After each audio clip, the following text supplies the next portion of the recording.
Donald Trump দ্বিতীয় দফার president হিসেবে মধ্যপ্রাচ্য সফরে বেরিয়েছেন। সফরে প্রথম দিনেই তিনি পৌঁছালেন সৌদি আরবে, আর রিয়াদের রাজপ্রাসাদে তাকে স্বাগত জানালেন স্বয়ং যুবরাজ মোহাম্মদ বিন সালমান। প্রথম দিনের সূচনা হয় এক মিট অ্যান্ড গ্রিট প্রোগ্রাম দিয়ে। তবে এটি শুধুই সৌজন্য সাক্ষাৎ ছিল না, উপস্থিত সাংবাদিক ও পর্যবেক্ষকদের চোখে ধরা পড়ে এক চমকপ্রদ দৃশ্য। ট্রাম্পের হাতে তুলে দেওয়া হয় বেশ কিছু কাগজে ছাপানো ডকুমেন্ট।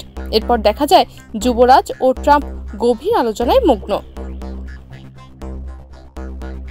ঠিক কি ছিল ওই কাগজে কেউই নিশ্চিত করে বলতে পারেননি। তবে রাজনৈতিক মহলে গুঞ্জন, এটি হয়তো ছিল অর্থনৈতিক বিনিয়োগের খসড়া, হয়তো নতুন প্রতিরক্ষা চুক্তির খসড়া, কিংবা যৌথ কৌশলগত সহযোগিতার নথি।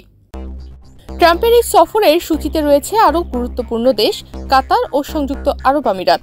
এই তিন উপসাগরীয় রাষ্ট্র ইতিমধ্যেই আমেরিকায় $1 ট্রিলিয়ন বিনিয়োগ করেছে। ফলে আলোচনার কেন্দ্রবিন্দুতে রয়েছে নতুন অর্থনৈতিক অংশীদারিত্ব, প্রতিরক্ষা ও নিরাপত্তা সহযোগিতা, ইরান ও ইয়েমেন ইস্যুতে কৌশলগত সংলাপ, সংঘাত নিরসন ও কূটনৈতিক সম্পর্ক জোরদার।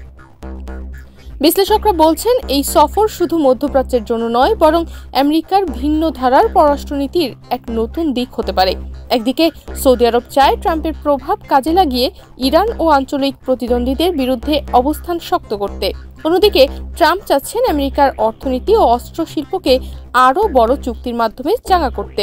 রিয়াদের রাজপ্রাসাদের ভেতরকার এই বৈঠক যদিও শুরু হয়েছিল হাসি মুখে করমর্দনের মাধ্যমে, তবে আলোচনার গভীরতা বলছে এটি শুধু সৌজন্য সাক্ষাৎ ছিল না, ছিল ভবিষ্যতের বড় চুক্তির প্রথম পাতা। তনিমা রহমান, বাংলাদেশ প্রতিদিন।